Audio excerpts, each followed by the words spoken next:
C'est émouvant, je trouve, d'être ici réunis pour le centenaire de l'IFSI. Le centenaire, c'est-à-dire qu'il y a 100 ans, une de nos administratrices rappelait effectivement ce que faisait à son époque sa grand-mère lorsqu'elle se préoccupait effectivement de développer un intérêt pour les métiers de l'infirmerie.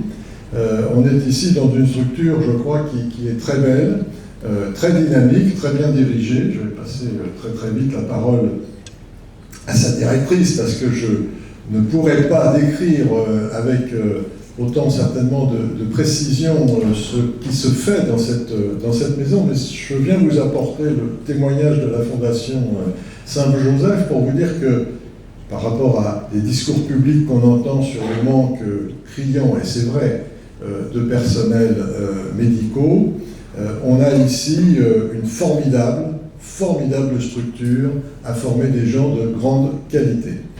Alors, je vais vous conter la légende de la création de l'infirmière. Elle accepte que 10 chambres doubles accueillent 40 patients et lui disent « Je vous comprends, je suis là, ne vous inquiétez pas. » Mais que 10 postes de travail ne soient souvent pourvus que par 5 infirmières. Elle aime sa profession qui exige beaucoup d'elle et qui lui apporte peu d'argent. Elle sait vivre avec des horaires irréguliers et accepter d'avoir peu de week-ends de libre. L'ange tourna lentement autour du modèle de l'infirmière. « Le matériel est trop mou, soupira-t-il. »« Mais il est tenace, répliqua Dieu. Tu ne t'imagines pas tout ce qu'il supporte. » « Peut-elle penser » demanda l'ange. « Non seulement penser, mais aussi évaluer une situation et faire des compromis, dit Dieu. » L'ange se pencha plus près du modèle et passa le doigt sur sa joue. « Là, je vois une fuite, dit-il. Je vous ai déjà dit que vous essayez de mettre trop de choses dans votre modèle. Cette fuite est prévue pour une larme. Ah, pourquoi ? Elle coule dans les moments de joie, de tristesse, de déception, de douleur et de délaissement, expliqua Dieu. Je vais vous conter, moi maintenant, comment nous formons depuis 100 ans des infirmières et infirmiers qui sont compétentes, épanouies et qui ont une identité professionnelle affirmée. Alors un peu d'histoire, puisque c'est pour ça que nous sommes ici aujourd'hui.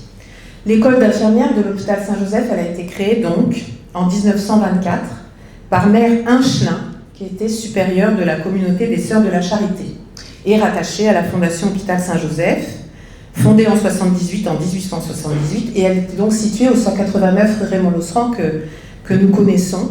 Et moi, j'ai fait mes études là, pas en 1878. Et puis, il a été créée une section aide-soignante en 72. Et puis, l'école d'infirmières de Notre-Dame de Bon-Secours, elle a été créée dans la même année, et elle a été dirigée par les religieuses augustines jusqu'en 1978. Et elle se situait rue Giordano Bruno. Un institut de formation d'auxiliaire puériculture lui a été rattaché. Je n'ai pas retrouvé la date, mais je pense que c'était aussi dans les années 70. Donc aujourd'hui, on fête bien l'anniversaire de l'Institut de formation en soins infirmiers. On souhaite bien ses 100 ans. Aujourd'hui, il s'agit de l'Institut de formation des hôpitaux Saint-Joseph et Marie-Lannelongue, qui sont issus d'une fusion en 2006 de 3 hôpitaux du 14e, et donc de Notre-Dame de Bon-Secours et de Saint-Joseph, et puis depuis 2020, d'une fusion avec Marie-Lannelongue.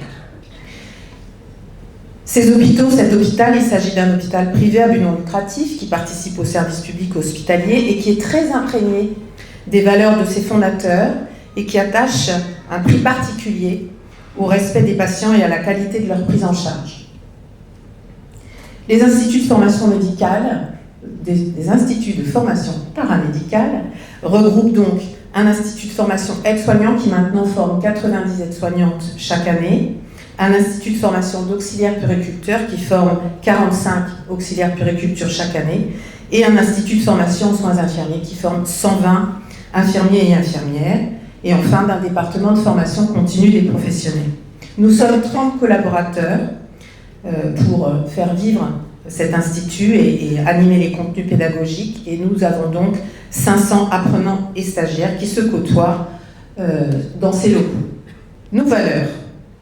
Alors, notre projet pédagogique, il s'appuie sur les valeurs partagées des hôpitaux Saint-Joseph et Marie-Lannelongue, que sont l'accueil, l'éthique, le professionnalisme, l'esprit d'équipe, dans lequel viennent s'inscrire les valeurs propres à l'Institut que nous travaillons et nous clarifions chaque année, en particulier avec les apprenants: altérité, humanisme, responsabilité et équité.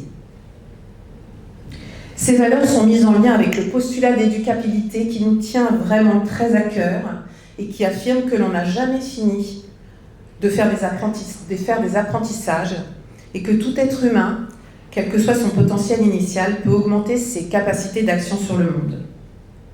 Et surtout, le fil rouge, l'importance, le fondement de notre projet pédagogique, c'est l'acquisition, l'enseignement du raisonnement clinique, pour pouvoir former des professionnels qui vont mettre en œuvre des interventions réfléchies, adaptées, efficaces et fondées sur ces valeurs identifiées. Alors, comme l'a dit M. Goudon, on a formé plus de 20 000 professionnels de santé depuis 100 ans. Voilà, mais maintenant il faut poursuivre. Il faut former les aides-soignants, les auxiliaires de puériculture et les infirmières de la suite du XXIe siècle. C'est une belle mission. Poursuivons-la. Je ne suis, nous ne sommes que des passeurs de relais. Je vous remercie beaucoup. Ce centenaire qui nous rassemble souligne la constance de l'action au service de convictions fortes et solidaires de générosité. Cette trajectoire permet également de rendre compte d'un rayonnement et de marques qualitatives incontournables. Et vos instituts de formation paramédicale en témoignent singulièrement. C'est la formation qui construit les rôles professionnels, et notamment le rôle infirmier, et qui ajuste ce rôle à la pratique des soins donnés par des professionnels paramédicaux et infirmiers. L'exercice professionnel est réglementé et le programme officiel est orienté vers un enseignement rendant capable les infirmières d'avertir les médecins de signes significatifs, contribuant ainsi à la participation sur l'hypothèse diagnostique et d'appliquer leur prescription. La représentativité infirmière au ministère de la Santé est assurée depuis 1922, avec 2 conseils, l'un fixant le programme des études et l'autre les conditions d'exercice.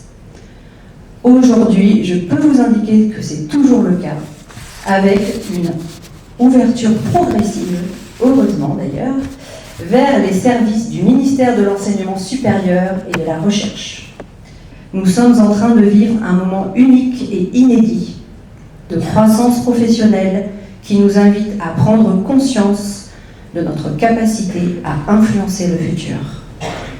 Les uns, les autres, les unes, les autres, nous allons devoir promouvoir collectivement les conditions pour que ces évolutions soient non seulement les plus marquantes, et aussi celle de l'appropriation du mandat social au service de la population et de l'efficience de notre système de santé.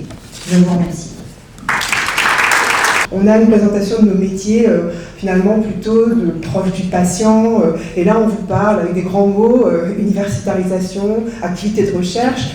Comment tout ça peut s'intégrer dans une profession qu'on attend au lit du malade, c'est une expression qu'on utilise souvent, et dans nos médias, souvent représentés par la technique. Voilà, regardez un peu les reportages sur les infirmières, jamais on ne les voit habillées comme nous ce soir. Elles ont toujours une blouse, souvent fatiguées, des cernes, et puis elles disent qu'elles ne sont pas suffisamment reconnues, pas assez de temps pour faire bien les choses. Donc là, on vient rajouter une couche, la recherche, comment tout ça va pouvoir se concrétiser et pouvoir rester dans notre mission première, être là, près du patient.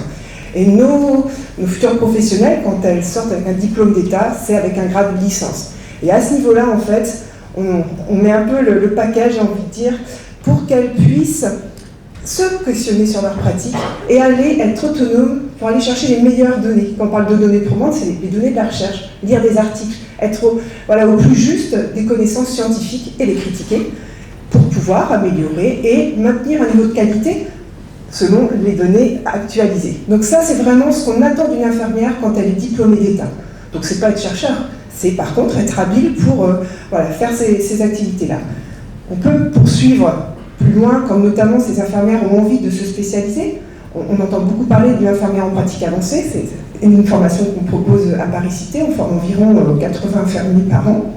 On peut dire qu'on est à l'université, ça c'est très nouveau, hein. L'université pour les sciences infirmières, c'est 2019, on est 15, on va bientôt être un peu plus, mais maître de conférences en sciences infirmières en France, donc vous voyez, c'est un métier qui est en devenir. Et en fait, les sciences infirmières, c'est avant tout des savoirs. Parce que la face visible de l'iceberg de l'infirmière, c'est vrai, encore une fois, plutôt des actes techniques, plutôt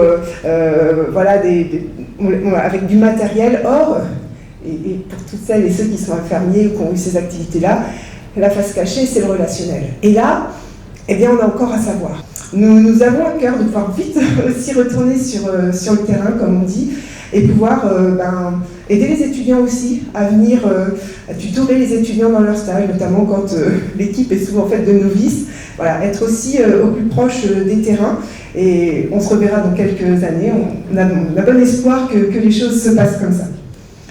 3 ans intenses d'apports théoriques de qualité par les formateurs de l'IFSI, les médecins, les psychologues qui donnaient des cours, qui ont permis d'acquérir des bases de connaissances solides. Une disponibilité pour répondre à nos interrogations, mais aussi nos doutes qui pouvaient nous envahir lors de la formation, qui était dense et exigeante. 3 ans de pratique, que ce soit en atelier à l'IFSI ou lors des différents stages qui ont parfois été éprouvants. 3 ans pour acquérir un raisonnement clinique, une posture soignante qui permettait d'être opérationnel et adaptable rapidement aux différents services. 3 ans pour être autonome, aller chercher l'information dont on avait besoin où il fallait, être curieux, et continuer à se former tout au long de sa carrière d'infirmier. 3 ans où j'ai été délégué de promo, où on s'était soutenu de continuer à avancer pour finalement être diplômé en 2014. Et donc pour conclure, le métier d'infirmier est très riche, avec des possibilités très larges en termes de débouchés, d'opportunités, mais aussi avec des rencontres humaines inoubliables. C'est un choix qui m'a apporté et continue à m'apporter énormément, et je ne regrette pas cette reconversion. Et pour les futures infirmières et infirmiers que vous allez continuer à former, qui sont mes futurs collègues, je tenais à vous dire merci pour votre engagement